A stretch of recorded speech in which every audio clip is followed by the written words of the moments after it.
Fantastic. Brilliant. So I think we can start by kicking off with our first sort of question that we want to talk through in a bit more detail. And it's a fairly big one to start. Is how do you keep motivated working from home? I think this is something that everyone has sort of been thrust into, especially about 4 years ago, and sort of how we've adapted into it. So it'd be great to hear your thoughts on this. For me, I think that the first point for me on how to stay motivated is to start the day clearly with a clear space. So I like to set it up as if it was my workspace, not just in amongst clutter, because that clutter will then clutter up my mind and my workday. And there's lots of small little strategies for keeping motivated throughout the day, and I think we'll talk about those as we go through this chat. But one of the biggest things for me is to be clear, to have a list of what I'm going to be doing for the day, to try as much as possible to stick to that, because I think working from home, it can be a real challenge to stick to that. And actually, I don't think distractions are the main cause of not being able to stick to a list. I think it's actually just the temptation to keep working. But motivation is being in the right place, and I mean as a person, but also as a space. So being in the right frame of mind, my day starts here, and it's going to hopefully end at a point. But as we discussed earlier, it doesn't always work that way. Absolutely. And I think just adding on to that as well, I think you're absolutely right. Setting up the day for what you're going to do. For me, I always like to schedule in breaks to know what I'm going to do and force myself outside as well. So even if that's just for 5 minutes at lunchtime, just getting that fresh air, especially if you're dealing with something in the morning that's we deal with a range of different things, and it could be something that could be more challenging. Just getting out and getting that fresh air can give me that added motivation. And I look at my list and go, I've got that to do this afternoon. You can get the fresh air and you're back in the game. It's that setting targets. Yes. And breaks hugely important. And I've got those for some of our further on questions, and how you set those breaks and what those breaks look like, because they can get kiboshed. Very much so, I think. Yes, I think that's a very, very good point as well. So we'll move on to the second question. So when you're finding it hard working from home, what do you do to get yourself back on track? So we spoke briefly about distractions maybe not being the cause, but there can be any number of reasons that can sort of knock your focus. Yeah, and I think one of those focuses is just being by yourself. And I think that finding it hard, so the very specific, how do you get back on track when you're finding it hard? I think walk away from it, step up, have a break, go away from the computer, because I think when you're in the office or you're with other people, there's natural breaks that happen. There's something funny that happens. There's somebody who walks into the room. There's that opportunity to, go ha when something's not going right. If you do that when you're by yourself at home, if you have a puppy or something, that might listen. But if it's just you and your thoughts, that can be really tough to get through. So I think to stay on track, I certainly work on having little lifts, going outside. I'm fortunate enough to have a garden, but just a walk around the block can clear your mind, give you that break, because everybody knows, research shows, I was in education for 30 years before this, and research shows focus can be 20 minutes and then you need a break. So when we find ourselves looking at the clock and going, goodness, I've been sitting for an hour and a half, actually get myself back on track and I'm not as focused as I was and I'm jumping from things, just go away and have a break. But it's timetabling those breaks and making sure you take them. I arranged to have a Teams call with a colleague just to catch up or discuss nothing really, but just to see another human face. And I also arranged a coffee break with a friend who's totally disconnected with work, so we can talk about something else. And then that can allow you to refocus and recharge and get yourself back on track. Amazing. I think that's great. And as you mentioned, that any kind of distractions come back. I actually do have a puppy myself, so I'm very aware of the distractions that come with that. And I think allowing yourself time for those distractions that are there is so important as well, just to switch off from work. And one thing I like to do when I regain focus, I think I lose focus sometimes because the task I'm doing is quite stressful and difficult. I'll always try and plan out my day for what needs to be done, and I will go to an easier task that I know I can achieve, because it's almost like a confidence thing for me. So I get that task done, go, yep, that's done, did that well, then you can move on to the trickier stuff, and then my focus is back. Actually, I think a lot of us naturally do that. You look at it and you park something and go and you've got your list and you Yeah, tick off something on the list going, okay, don't panic. Those 2 things have been ticked off. Let's go back and try and tackle that challenging bit, that stressful exactly. piece. That, but you said something earlier about, distractions, the puppy and things. Actually, I think we're sometimes very hard on ourselves about, we almost feel guilty for taking a break, or we Mm. feel guilty for having a 5-minute walk. What if somebody calls? What if there's an email? You know, your well-being is the focus, and you will get your work done. Sitting at your desk for 12 hours without a break is not an efficient or effective way of getting your work done. It's just a time element, and I think we're better actually at that Mm. than we used to be, that sort of strict stick to a Yeah. time. And for some of us, we have a strict, when I was in education, you had to wait for the break till those 3 lessons were done. Yeah. I think, yeah, well, I think we do have more freedom than we allow ourselves to have as well. So I think it's Yeah. just almost giving yourself permission to take that time as well is Mhm. very important. So moving on to the next point. So this is around sort of now, sort of in the winter. So during the dark winter months, what tips can you offer to help keep your spirits up? And I think Oh, this is in line with working from home because it you is. sit in the dark and you can feel down about it Yeah, you sometimes. can, but equally going into the office, this isn't just about working from home, but those Mm, dark, you go to work, I get the train or drive in the dark at the moment, and I'm coming home in the dark. So I don't get to see the outside. But I think using and utilizing this again comes back to this element of trusting ourselves that we know that we'll get the job done. If it's a lovely day and you're in the city or you're at home, get up and go out for a 10-minute, 20-minute walk, go around the block, go and just smile at a few people that make you feel better about yourself. Say, oh, good morning, check in on people, and use those daylight hours, because you can always go back to something when it's dark and you can't actually get out. For some people, though, they like that cozy end of the day darkness, and there's nothing like wrong with that at all. But for me personally, I like to take that break in the daylight. And I mean, it's getting brighter now, thank goodness. But those days where it was, 3:45 and you were thinking, I've not moved from the desk and it's getting dark, I yeah. need to go out. And I think that there's huge research to show that the benefits of getting out into nature. And by nature, I don't mean going, into the wilderness. Just going out and walking along a street, you'll hear birds and you'll see trees. And I think those things are important if you can get some time. I completely agree. And the one thing I think I'd like to touch on from that is you spoke about the commute. You commute in the dark and you come home in the dark, but is utilizing that time for something you like doing. So Yeah. you said you drive, but I get the tube or the train, and you said some get the train into work. But that time can be used so constructively for you. I read a lot, so I Yes, like to I take that use time for that time. reading. Mhm. And I think that's so important, especially when there's like this. You can still get so much out of it. You go, that was my time for me, when no one Yeah. needs to contact me. You can go Nobody on can your own, do your interrupt. own thing. Yeah, exactly. So I think That that's 20 really important. minutes. Yeah, Yeah. and it can make all the difference to your day. So Absolutely. I think that's the one thing I take away from that very much so. And then you sort of feel more refreshed going into the office, and then when you come home as well, because if you've got a family as well and things to go back for, you always want to be as best as you can be, I think. Yeah, So absolutely. I think it's that change of scenery and a change of routine mhm. is really important, whatever that is.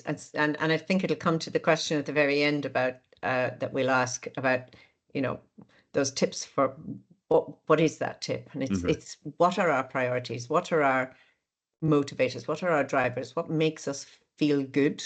Yep, Because for each of us, it'll be totally different. Reading a absolutely. book for some people on the train is the most annoying thing ever because there's always people coughing and interrupting you. Um, but for others, it's headphones in and I can read my book. 100%. And for other people, going out in the pouring rain is an idea of absolute hell. Like the puppy this morning, you were saying, no, I'm not going out. Yes. But for other people, getting outside, whatever the weather, is just so uplifting. And I think Absolutely. Yeah. find what works for you, sort of thing. Absolutely, absolutely.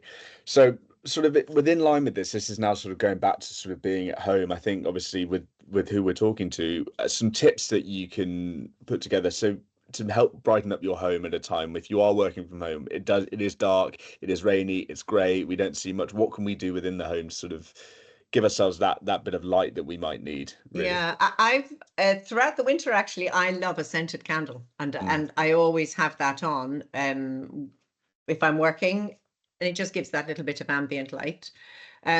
Having some form of nature, so it doesn't need to be, there aren't many flowers growing in the middle of winter, but there are some lovely colors out there, hollyberries or whatever. And I always have a small vase, it's like a bud vase, and I've got a tiny flower and I've got my candle, and that sort of cheers up the room. The lighting is really important when you're working from home, not having to squint at the computer. I'm fortunate that I'm in a very bright, and I select a part of the house that's very bright, actually, natural light. But also, I don't mind the cold. I will open the doors to feel that fresh air, or open the window. Others, it's freezing cold, close the door. Yeah. I'm going, yeah, but I'm okay. Or have your hot water bottle on your lap and open the door. Again, it's what works for you. But it is hard when it's dark, but it's making it comfortable for yourself. I mean, for me, that's those things are. I completely agree with the lighting as well. Especially when I work from home, I work in the kitchen, which for me is the brightest room in our house, in our flat. And it's walking and turning, opening all the curtains and the blinds, making sure the light can come in. It's turning all the lights on where I want them to be, and then you sort of think, oh, I feel comfortable and I feel at home. Suddenly, there you forget about what if it's absolutely been raining for 12 hours or if it's grey outside, and you're just focusing on what sort of your little nest is almost, and how can you make yourself as comfortable as possible. And I have an opportunity, fortunately, to look out. I think I like to face. I don't like facing a wall. I like to, if I can, to get a view and a look, so that I can just go, oh, and that's changed from last time. And it's that brief, not distraction, it's just that observation of, oh, look, I must go out and move that, or I must do whatever. I think that certainly helps me feel more comfortable, whatever the weather outside, to be honest. Fantastic. So this is something we briefly touched on as well. We did talk about distractions earlier, and actually allowing distractions to come into your life. But this question is, when we want to knuckle down and we want to get something done, how do we refrain from becoming distracted? Because at a home, it's your home. It's not necessarily your office. There are always going to be distractions around. Yeah, So there's going to be the postman's going to knock on the door. Yeah. The dishwasher's going to ping and say it's finished. Yeah. You could do with turning another laundry wash on, but you also know that you need to get your work done, because that's what you're here for. So I try to make sure that, as I would have, imagine I'm going to the office. So if I was at the office, I would have made sure, if I was going to the office, I would have made sure that I had already emptied the dishwasher, or the washing was already on, or the dog had already been fed and walked. It wasn't champing at my ankles going, please, can you do it now? But I think it goes back to that point of setting timed targets, making sure that you're not trying to just sit for 2 hours without a break, understanding the importance of a break, and arranging that call. Like I said, I sort of set out the day in blocks, but that comes back to my timetabled education background. I'm sure, that's sort of the first lesson, the doorbell ring, and then break time. And you arrange that coffee break with somebody else, but take it. You can always come back to something. I think sometimes, I know I'm very bad at going, oh, I'll just do another, I'll just do another. And then before you realize it, another hour or whatever has passed.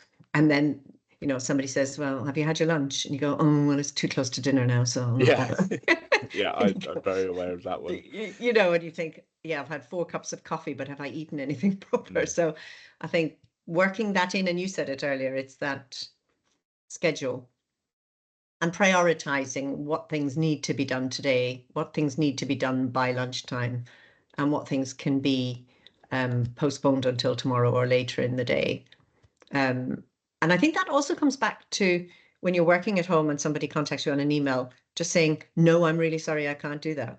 Because if they saw you busy in the office, they wouldn't necessarily ask you, but they can't see you when they email you.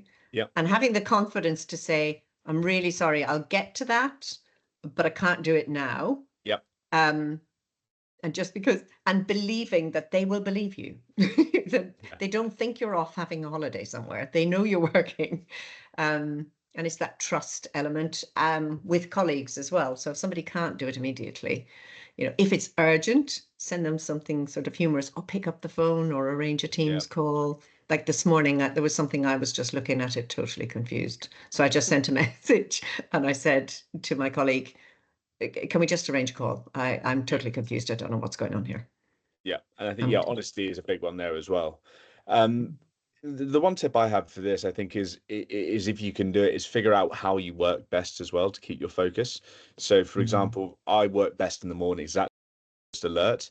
So I try and load my day in that way that if there's stuff that needs my sort of acute attention, I'll do That's a that in really the good morning, plan. and then there's other stuff I can do, sort of more admin-y bits, for example, that I can Yeah. do in the afternoon that maybe I had the radio on for, that I can just sort Yeah, of do that's, and things but like that. yeah. And I think that's how I try and do it, because then I know, like, focus this morning. Obviously, every part of your job is important, but there are parts that you can, that is just sort of Some the people can filling work stuff. with music. Some people Some can people work with can. music and actually need it Hmm. to function. They can't work in silence. I actually love silence.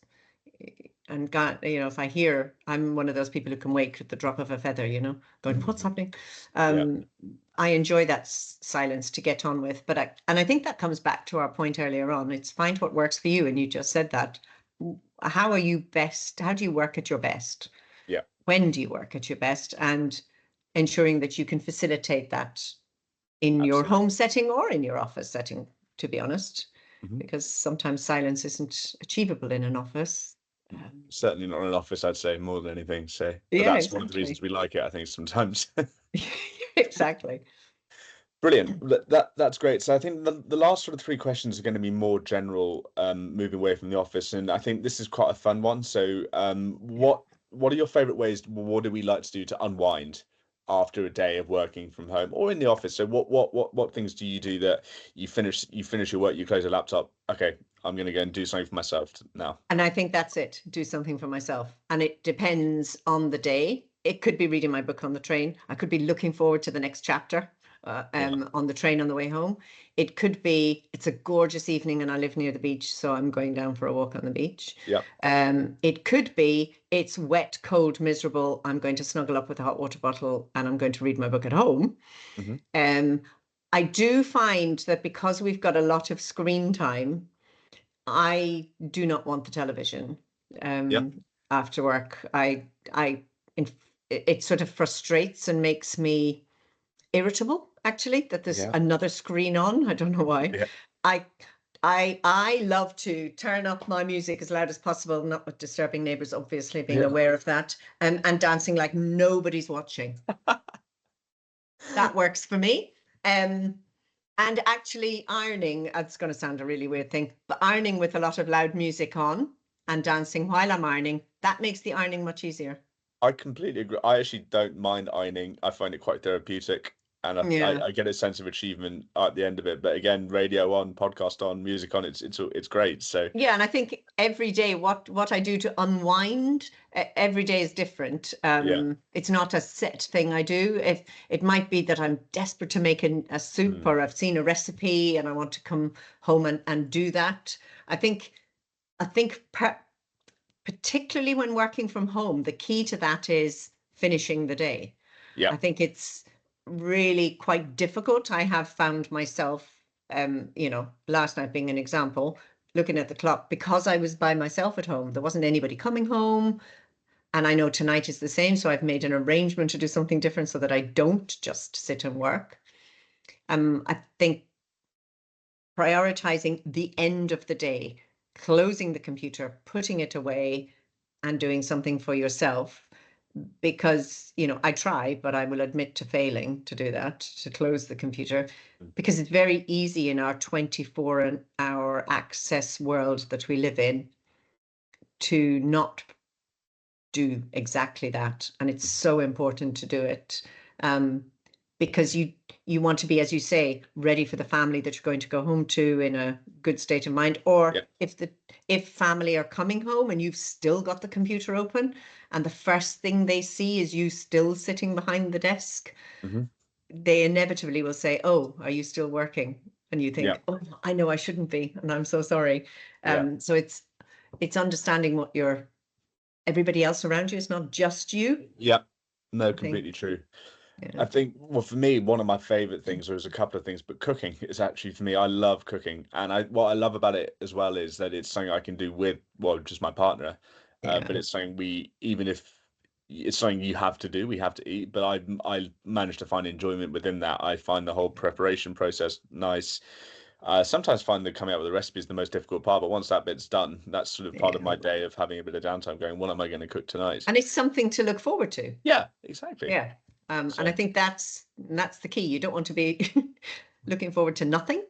yeah, And if you haven't got something that you've sort of planned, like cooking dinner together or going to a Pilates class or dancing with the ironing like nobody's yeah, watching, a sight for sore eyes, I have to say, or singing loudly because you yeah. think you can.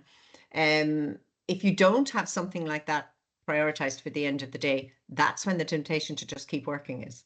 Yeah, exactly. I think that's Um, so right. and And I have it's to say, I'm one definitely a guilty one for singing loudly as I can, and I've been caught on more than one occasion. So absolutely brilliant. It's good for your well-being, totally good for your exactly, well-being. Not necessarily for the neighbors, but it's very good for your own personal well-being. exactly. So we've got one question here, sort of moving towards the end now, which is actually just on obviously with regards to simple life homes. Is it's a stressful time moving into a new house. Exciting, don't get me Yeah. wrong, always exciting, but stressful as well. And just a tip to sort of how can you make this process easier I've on you? I have moved house so many times. It's unreal. I think I'm hopefully not going to do that now again for some time. Um, but one of the things for me is make the list of things that need to be done well in advance. Don't leave it Hmm. to the last minute. Yeah. There's nothing worse than trying to pack up and get it all in the car in the last minute. Plan, start early with your packing. Make sure you've got the boxes. Hmm. I have them, you know, lined up, labeled, nice and clear. We know what's going where. We know when we get to the house which boxes need to go in which room. And use the opportunity to declutter, but also to reminisce on memories, because some of the things you'll pull out that you thought you really, really needed in the last house, you haven't touched since you've been in that house, but they evoke lots of memories to talk about. And I think giving yourself time, I think sometimes in our busy lives, moving house is one of the most stressful things that we do. Hmm. That's research tells you that. Agreed. Yeah. Um, but actually making sure that it's as enjoyable as possible. Write a list of all the mundane things that need to happen. The electricity bill, where you are, the phone, the TV, all the your driver's license, address change, all the things that need to happen, so that you can then enjoy. I did a room at a time, Hmm. and it was actually very enjoyable and therapeutic. Um, but I think the key thing for me is to keep it as stress-free as possible, is don't leave it to the last minute. Yeah. I think that is so right as well. And I think the writing things down, as you said, so of all the things you need to do, I think humanizes them as well, because I think we leave stuff in our head, we catastrophize it quite a lot. I do, but then suddenly you go, I need to see the electricity, I need to see the internet, and you go, I've done all this before, I know how Yeah. to do it. And then suddenly you'll go, okay, well that's just another check we need to do. That will take And half an ticking hour. it off on a list is Ticking it so physically, yeah, lovely. so I'm a great important. list maker, and you Yeah. tick off another one and you go, yes, And then give there's yourself a pride at the end. treat. There's pride at the end going, look at everything I've done today, so you can Yeah. physically see it. So that's something I definitely have done and still do to this day very much so, when there's Yeah. stuff that needs doing around the house especially. Yeah. Fantastic. And now we wanted to do eight questions, obviously in celebration of Simple Life's 8-year anniversary. And the final one is a big one, but we're just looking for one or two tips, and it's just the one golden rule for your well-being, and one tip you might give. As I think we've discussed, there is no right answer to this. Yeah. I So, think that my tip is find what works for you and your well-being. And it won't be the same every day, but I think a really important, and I know there's more than one tip, but find what works for you and prioritize you, because if you don't look after your own well-being, you can't look after the well-being of the people that you love, the people around you, the people whose lives you want to make better or be involved in. And so prioritizing you, find what works for you and what makes you happy. My well-being every day is what made me happy today. You know, what was I dead chuffed with, or in the words of the song, what have you done today to make you feel proud? You know, what have I, at the end of the day, can I share with somebody and said, this happened, I made this happen. And that's personally, that's what I feel is good for my well-being. Amazing, and I think that's fantastic, and just keeping it simple. I think for me, in terms of my well-being, it's all about its authenticity. So have I done things the way that I do them today? And if that's one thing, I may not do things the same way as everyone else, but as long as I do them the way that I wanted to, I'm happy Yeah. with that, and that's what keeps me as And happy as anything. I think that message is true of everything in life, actually. There's no right, there are plenty of wrong ways, but there's no, but in the no right or wrong way being a statement. There's the way that works for you. There is a way that it will work for you. And it's just prioritizing you and finding what that is, and ensuring that you allow it to happen. You make Hmm. time for you. Yeah, Because we're so busy. Just smile now and then. it's the It's a good simplest thing. one, but it works. It It really does. works. It does. It's infectious, as this poem says. Absolutely. Well, Neve, thank you so much for that. I think there's And some thank really you. great discussions there, and hoping everyone can find something out of that, and some great bits of information and great nuggets. But look, congratulations on Simple Life's 8-year anniversary. At MyndUp, we're delighted to be working and supporting all of your tenants and members and employees as well, and we're looking forward to working more in the future as well. Absolutely. And I encourage everybody to have a look. There's something for everyone on the MyndUp platform. So, you know, you don't have to look far. There will be something for you, an article you can contribute, you can just read by yourself. So please have a look at it. It's there for you. It's there for all of us. So enjoy. Yeah, fantastic. Amazing. Thanks so much. Thanks.